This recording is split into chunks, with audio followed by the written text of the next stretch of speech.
सभी को मेरा एक बार पुनः नमस्कार। मैं खुशबू बंसल, सहायक आचार्य ABST, राजकीय महाविद्यालय सुमेरपुर के YouTube चैनल पर आप सभी का स्वागत करती हूँ। वित्तीय विवरण के विश्लेषण की तकनीकों में जो सबसे महत्वपूर्ण तकनीक होती है अनुपात विश्लेषण, इसी के बारे में हम चर्चा कर रहे थे। अनुपातों के क्लासिफिकेशन में हमने दो कैटेगरी की बात कर ली थी। पहली लिक्विडिटी रेशियो, जिसमें हमने 3 अनुपातों के बारे में चर्चा की थी। दूसरी थी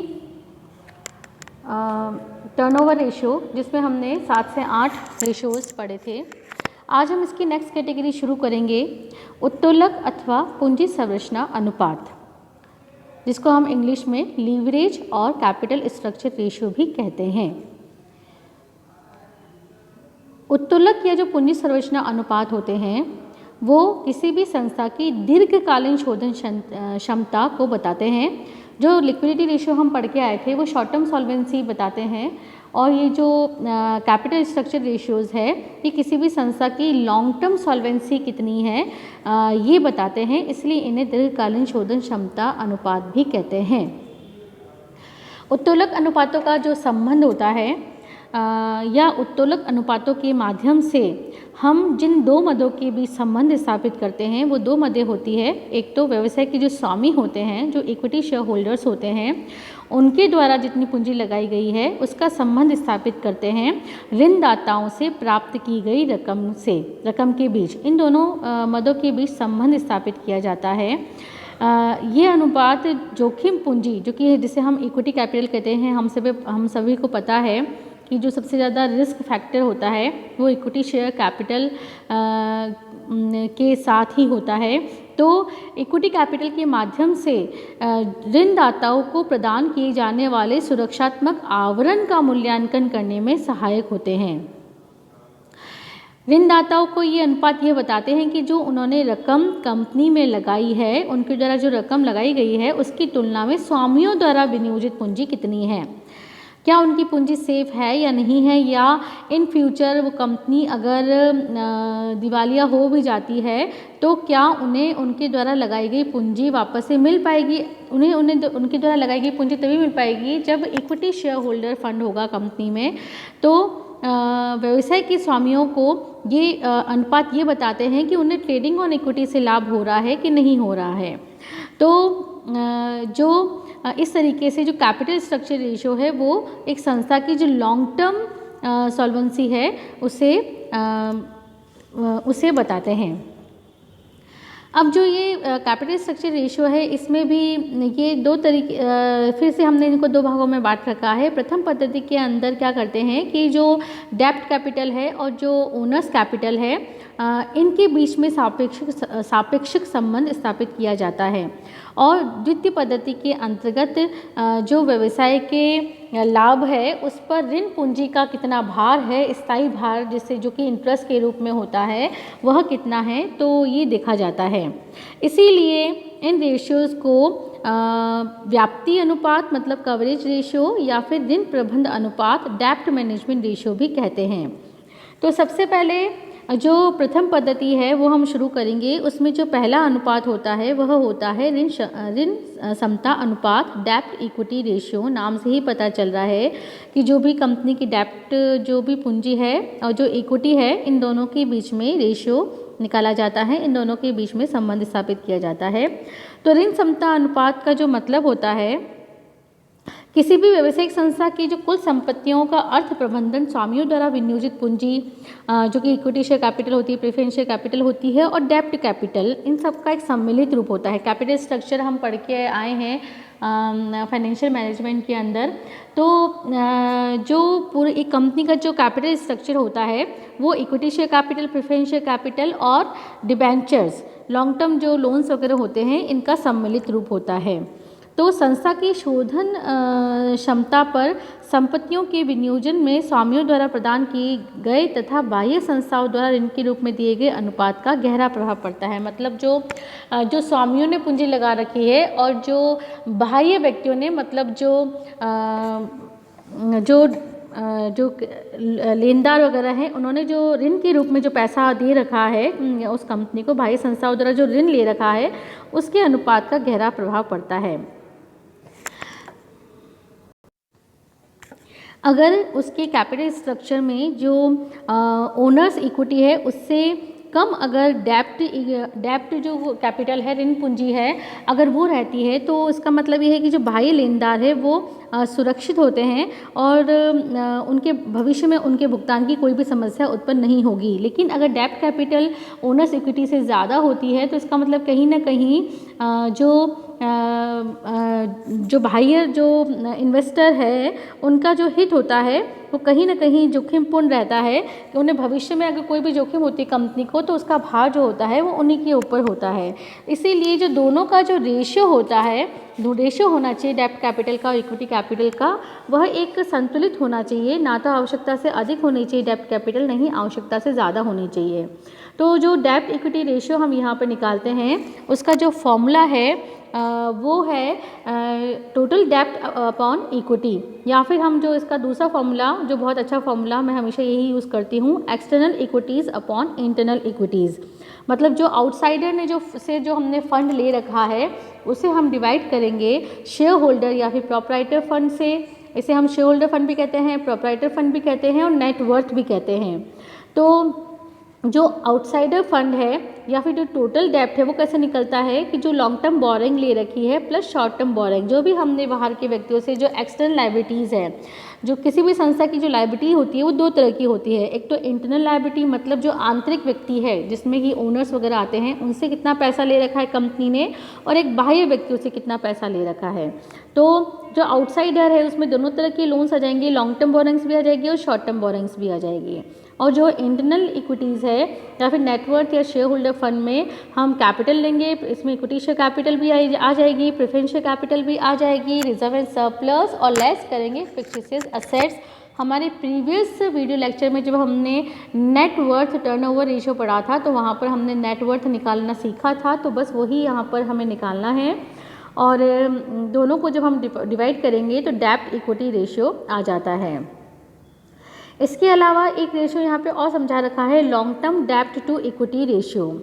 जैसे कि हमने यहाँ पर जो ऊपर देखेंगे इसमें हमने लॉन्ग टर्म और शॉर्ट टर्म दोनों लिए हैं, लॉन्ग टर्म बोरोइंग्स और शॉर्ट टर्म बोरोइंग्स दोनों लिए है। लेकिन अगर हमें जो इक्विटी नेटवर्थ का रेशियो सिर्फ लॉन्ग टर्म डेप्ट से निकालना है तो ऊपर से इस शॉर्ट टर्म डेप्ट वाले पोर्शन को हटा देंगे और सिर्फ लॉन्ग टर्म बोरोइंग को ही ऊपर रखेंगे इस तरीके से, तो फिर जो है लॉन्ग टर्म डेप्ट टू इक्विटी रेशियो निकल जाएगा।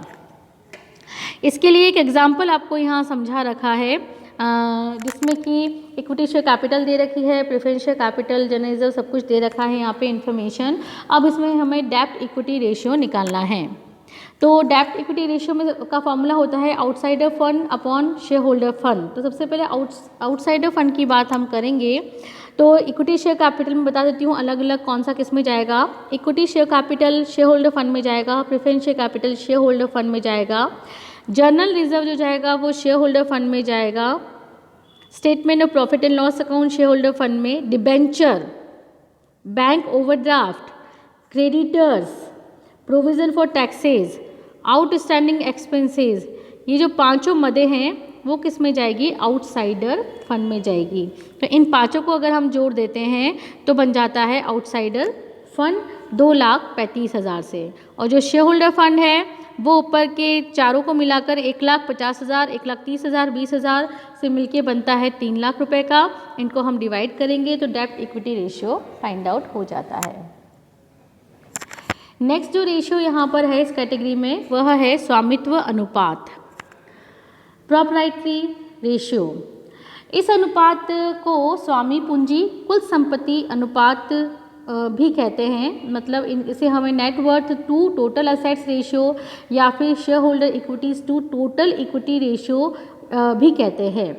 यह अनुपात स्वामियों के कोषों तथा कुल मूर्त संपत्तियों के बीच में संबंध स्थापित करता है। तो इसका फॉर्मूला क्या हो गया, प्रोप्राइटर फंड जो हमने अभी निकाला था पिछले वाले रेशियो में, उसको हम डिवाइड करेंगे टोटल असेट से, तो प्रोप्राइटरी रेशियो फाइंड आउट हो जाता है। प्रोप्राइटरी फंड तो हमें निकालना हमने अभी सीखा ही है, और टोटल असेट्स के लिए फॉर्मूला दे रखा है, fix assets plus current assets करेंगे, और इसके साथ में ही जो इनटेंजिबल असेट्स है उसकी जो वसूली मूल्य है उन्हें हम यहाँ पर ऐड करेंगे, तो बन जाता है टोटल असेट्स। इसको हम डिवाइड करेंगे तो प्रोप्राइटरी रेशियो यहाँ पर फाइंड आउट हो जाता है। इसमें भी अब दो बातें आगे बता रखी है। पहली बात यहाँ बता रखी कि स्थायी, जैसे हमने टोटल असेट से निकाला है ये वाला, तो अगर हम अलग अलग निकालें, स्थायी संपत्तियों का स्वामियों के कोषों से अनुपात निकाले तो अलग हो जाएगा, और चालू संपत्तियों का अगर स्वामियों के कोषों से अनुपात निकालेंगे तो वो अलग हो जाएगा। तो पहले बात करेंगे स्थायी संपत्तियों का स्वामियों के कोषों से अनुपात। तो इसके लिए हम क्या करेंगे कि जो फिक्स्ड असेट्स है आफ्टर डेप्रिसिएशन उसे हम डिवाइड करेंगे प्रोप्राइटरी फंड से, तो ratio of fixed asset to proprietary fund निकल जाएगा। और जो चालू संपत्तियों का निकालने के लिए करंट असेट्स को डिवाइड करेंगे प्रोप्राइटर्स फंड से, तो ratio of current assets to proprietary fund ज्ञात हो जाएगा। ये दोनों अनुपात जितने कम होते हैं उतना ही ये बताते हैं कि व्यवसाय की जो स्थिति है वो बहुत ही, जो दीर्घकालीन शोधन क्षमता है वो सुदृढ़ है, क्योंकि स्वामियों के कोष जो होते हैं वो कार्यशील पूंजी में भी उपलब्ध होते हैं। इसे एक एग्जाम्पल के द्वारा समझा रखा है। बैलेंस शीट आपको यहाँ पर दे रखी है। अब हमें प्रोप्राइटरी रेशियो यहाँ पर निकालना है, तो प्रोप्राइटरी रेशियो का फॉर्मूला होता है proprietary fund is divided by total assets. तो सबसे पहले तो उसे हम निकाल लें, तो पहले तो प्रोप्राइटरी फंड हम निकाल लें। तो प्रोप्राइटरी फंड के लिए आप देख रहे हैं कि equity share capital, preference share capital और reserve and surplus 4 lakh, 2 lakh और 1,50,000। तो ये कितना हो गया? 7,50,000। ठीक है, इसको डिवाइड करना है आपको टोटल असेट्स से। तो टोटल असेट्स कितनी है? 10 लाख। 10 लाख से डिवाइड कर दिया तो ये रेशियो आ गया 0.75:1। उसके बाद में नेक्स्ट हम निकालेंगे fix asset to proprietary fund ratio. तो उसमें हम फिक्स असेट को ऊपर रखेंगे और प्रोप्राइटरी फंड को नीचे रखेंगे। तो फिक्स असेट्स जो है टोटल असेट्स में वो यहाँ पर दे रखी है 6 लाख की, नॉन करंट असेट्स है 6 लाख की। तो 6 लाख ले लिया और प्रोप्राइटरी फंड तो हमने निकाला ही है 7,50,000 से, तो ये वाला रेशियो आ गया 0.8:1। Current assets upon proprietary fund अगर हम करेंगे तो 4 लाख की करंट असेट्स थी, तो 4 लाख डिवाइडेड बाय 7,50,000 करेंगे तो ये रेशियो आ जाएगा 0.53:1। इस तरीके से हमने यहाँ पर प्रोप्राइटरी रेशियो हमने फाइंड आउट किया। अब इस कैटेगरी का जो तीसरा रेशियो है वो है fixed asset ratio. Fixed asset ratio का जो अर्थ है, इसमें हम क्या करते हैं, फिक्स्ड असेट्स का लॉन्ग टर्म फंड के साथ संबंध स्थापित करते हैं। स्थायी संपत्तियों का अनुपात कुल दीर्घकालीन कोषों से ज्ञात करते हैं। इसे हमें फिक्स्ड असेट्स रेशियो भी कहते हैं। तो इसका फॉर्मूला जो होता है वो होता है net fixed asset is divided by total long term funds या फिर net capital employed. Net fixed asset निकालने के लिए तो वही हमें लेस करना है, इसमें से डेप्रिसिएशन को लेस करना है। और लॉन्ग टर्म फंड्स निकालने के लिए जो नेटवर्थ हमने निकाली है इसमें हमें लॉन्ग टर्म बोरिंग, सिर्फ लॉन्ग टर्म बोरिंग्स भी हमें ऐड करनी है कि जो इंटरनल लायबिलिटी थी, इंटरनल जो इक्विटीज़ थी, इसमें हमें एक्सटर्नल इक्विटीज़ का सिर्फ लॉन्ग टर्म वाला हिस्सा ऐड करना है। तो बन जाएगा नेट कैपिटल एम्प्लॉयड। इस दोनों को हम डिवाइड करेंगे तो आ जाएगा फिक्स्ड असेट रेशियो। इसे एक एग्जाम्पल के माध्यम से भी समझा रखा है। बैलेंस शीट यहाँ पर हमें दे रखी है। अब इसमें हमारा जो फॉर्मूला है वह है fixed asset upon long term funds. तो फिक्स्ड असेट्स कितनी है यहाँ पर? 1 लाख और 1,25,000, 2,25,000 की। इसे हम डिवाइड करेंगे लॉन्ग टर्म फंड से। तो सबसे पहले तो हम जो इंटरनल लायबिलिटी है वो ले लेते हैं, share capital 1 lakh, reserve and surplus 50,000, long term borrowing भी हम यहाँ पे लेंगे 1 लाख से। तो लॉन्ग टर्म फंड्स हो गए 2,50,000 से। करंट लायबिलिटी हमको नहीं लेनी है, शॉर्ट टर्म बोरिंग्स हमको नहीं लेनी है। तो इस तरीके से जो रेशियो बनेगा 0.9:1 बनेगा। बाकी के बचे हुए रेशियोज हम देखेंगे हमारे इसके दूसरे पार्ट में। Thank you so much.